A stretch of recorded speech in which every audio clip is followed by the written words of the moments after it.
जय श्री श्याम दोस्तों, कैसे हैं आप सब।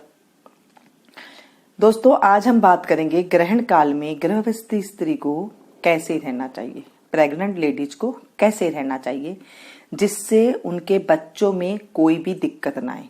आपको पता है 21 तारीख को रविवार के दिन ग्रहण बहुत लंबा काल का पड़ रहा है और जब ग्रहण काल में प्रेग्नेंट स्त्री कुछ भी काम करती है, जब बच्चा पेट में होता है वो कुछ भी काम करती है उससे अंग भंग हो जाता है बच्चों का। कैसे, मैं आपको बताती हूँ। देखिए, जैसे उस टाइम के दौरान जब ग्रहण काल चालू हो और जब तक वो खत्म हो, उसके दौरान गर्भवती स्त्री को कोई भी चाकू वाला काम नहीं करना चाहिए। जैसे कोई सब्जी वगैरह काटनी है कि कोई कैंची से कोई रस्सी वगैरह काटनी है, कुछ भी काम आप ना करें। कहीं आप बैठे बैठे सोचे कि मैं ऐसे कर लूं कि कोई सिलाई वगैरह करनी है, ऐसे कुछ भी काम आपको नहीं करनी है। सुई भी हाथ में नहीं लेनी है।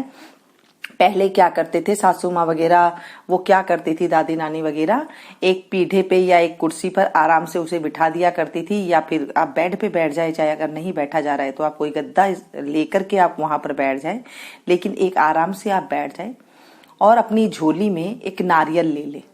क्योंकि ये प्रथा है, जब नारियल लेते हैं ना तो गर्भ में बच्चा है, एक तो उसकी रक्षा होती है, दूसरी उसमें कोई भी जो है निशान वगैरह नहीं आते। जब ग्रहण काल पड़ता है तो बच्चे में निशान, उंगली छोटी बड़ी, होठ कटे हुए, कान कटे हुए, आंखों में प्रॉब्लम, टेढ़ी मेढ़ी आंखें, अंग कटे हुए, फटे, इस तरह से पैदा हो जाते हैं बच्चे। इसका बहुत ज्यादा प्रभाव पड़ता है बच्चे के ऊपर।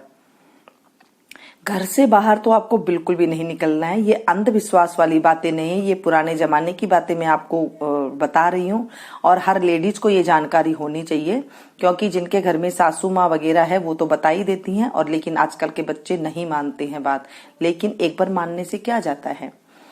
देखिए, ये कोई कानों सुनी सुनाई बातें नहीं है, ये चीजें आंखों देखी हुई बात है। क्योंकि जब आपको नहीं मानेंगी कहना और आपका बच्चे का कुछ अंग भंग, होठ कटा हुआ या फिर नाक कटी हुई या फिर आंख ऐसे, फिर आप बाद में पछताने से क्या फायदा। पहले आप ऐसे रहें कि आपका बच्चा बिल्कुल सही हो, एकदम सीधी बैठ जाए और गोदी में आप रख ले नारियल।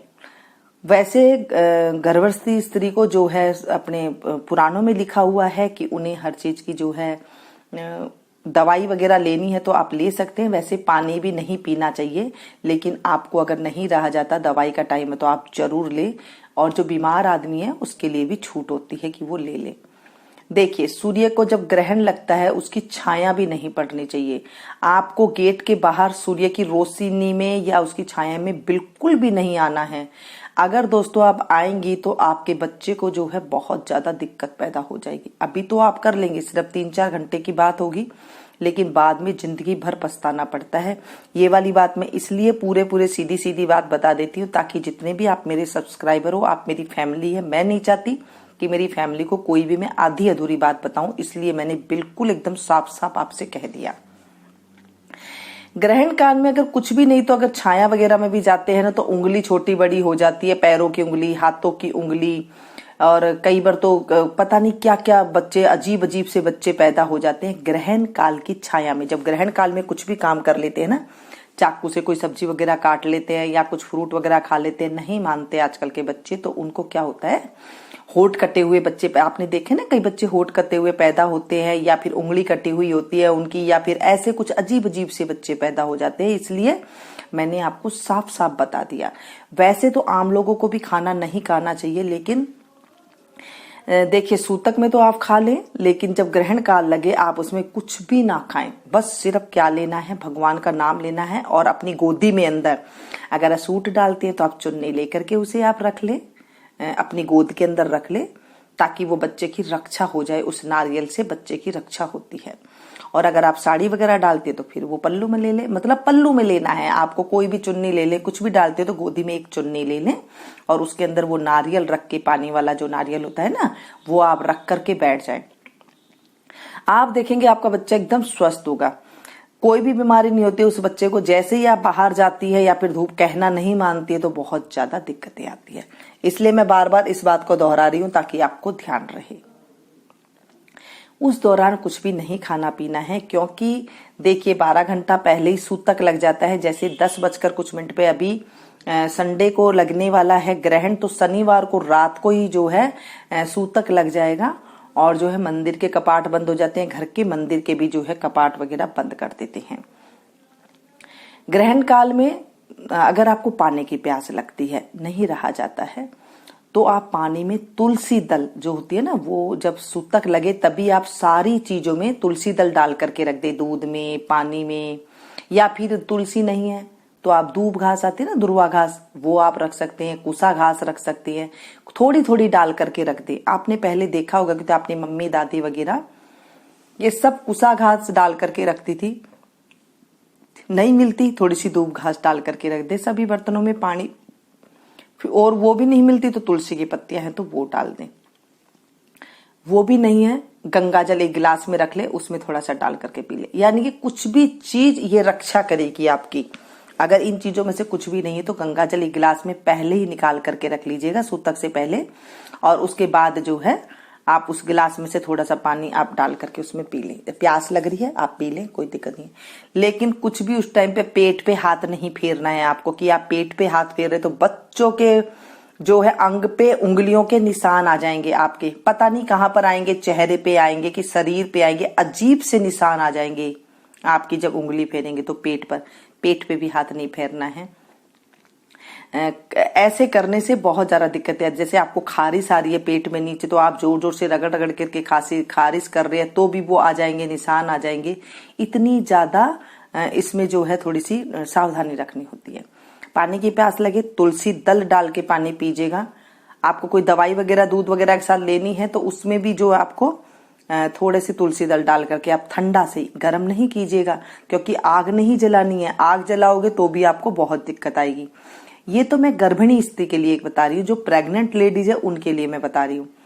आम आदमी है ना, उन्हें भी नहीं जलाना चाहिए। रसोई में बिल्कुल भी आग नहीं जलती है। वैसे सूतक में जो बड़े बूढ़े होते हैं वो तो खाना नहीं खाते हैं, लेकिन आजकल नहीं रहा जाता है तो 10 बजे से पहले पहले जो है वो खाना खा ले, और उसके बाद जब शाम को 3 सवा 3 तक जब सूर्य अच्छे से दोपहर में जब सूरज अच्छे से ग्रहण काल समाप्ति हो जाए, उसके बाद नहा धो करके ही आपको जो है पहले सिंपल पानी का छींटा देना है, फिर गंगा जल पानी का अपने ऊपर छींटा लेना है, पूरे घर में छींटा लेना है, फिर मंदिर के कपाट खोल करके वहां पर उनकी सफाई करके और वहां पर हाथ जोड़ना है। उसके बाद ही गैस वगैरह जलानी है। ये हमारे शास्त्रों के नियम है। मैं मन गढ़ंत गाते आपको नहीं बता रही, क्योंकि जिंदगी में तजुर्बा भी हमारी कोई चीज होती है। जब आप भी बड़ी उम्र के हो जाएंगे तो आपको भी इस चीज का आइडिया हो जाएगा कि हमें कैसे रहना होता है। ये छोटी छोटी सी जो जानकारी होती है, अगर यही छोटी छोटी जानकारियां भूल में गलती से भी हो जाती है तो पूरी जिंदगी भर पछताना पड़ता है दोस्तों। क्योंकि कई लेडीज मानती नहीं है, वो उस टाइम पे सिलाई वगैरह कर लेते कि 4 घंटे का टाइम है, हम क्या करेंगी बैठ के, सुई वगैरह चला लेती हैं, बहुत दिक्कत आती है। आम लोग होते हैं वो भी अगर ये काम करते तो उन्हें भी जिंदगी में बहुत ज्यादा दुख भोगना पड़ता है। उस टाइम पे सिर्फ अपने भगवान का नाम लेना है, नमः शिवाय का जाप कर सकते हैं। आप जिन गुरुओं को मानते हैं, गुरु जी जो नाम दिया हुआ होता है उनका स्मरण कर सकते हैं।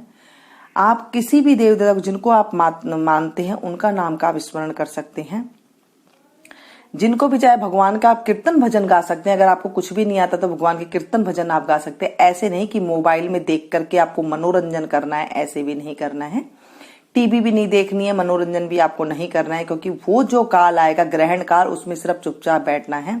आपको टीवी देख लिया, मोबाइल देख लिया, ये भी नहीं, क्योंकि जो इनकी किरणें निकलेंगी ना वो बहुत घातक होगी इस टाइम पे, जिस टाइम पे ग्रहण काल होगा। ये बातें आपने शायद ही सुनी होगी कहीं पर, लेकिन मैंने आपको सारी बातें बता दी, क्योंकि आप जब मेरा चैनल देख रहे हैं तो आप मेरे पर विश्वास कर रहे हैं, आप अपना टाइम, अपना कीमती टाइम लगा रहे हैं, कीमती नेट लगा रहे हैं। तो मैं चाहती हूँ कि आपको एक एक बात की सारी बात पता लग जाए, आपको कहीं जानने की, कहीं पूछने की जरूरत आपको नहीं पड़ेगी। एक एक बातें जो मेरे मन में आ रही है सारी मैं आपको बता देती हूँ, ताकि आपको कोई भी दिक्कत ना आए। कुछ भी काम नहीं करना है दोस्तों, कुछ भी नहीं करना है। अगर आपके साथ बड़े बूढ़े हैं तो वो आपका अच्छे से ध्यान रखे। आपको कुछ भी पीना करना है, कहीं घूमना नहीं है, कहीं कुछ करना नहीं। 3-4 घंटे की बात होती है। हाँ, अगर आपको वॉशरूम जाना है, जैसे आपको तो आप किसी के साथ टॉयलेट के बाहर गेट तक किसी को खड़ा करें, उसके बाद आप अंदर जाएं। अकेली ना जाएं टॉयलेट भी, क्योंकि उस टाइम पे थोड़ा सा डर होता है।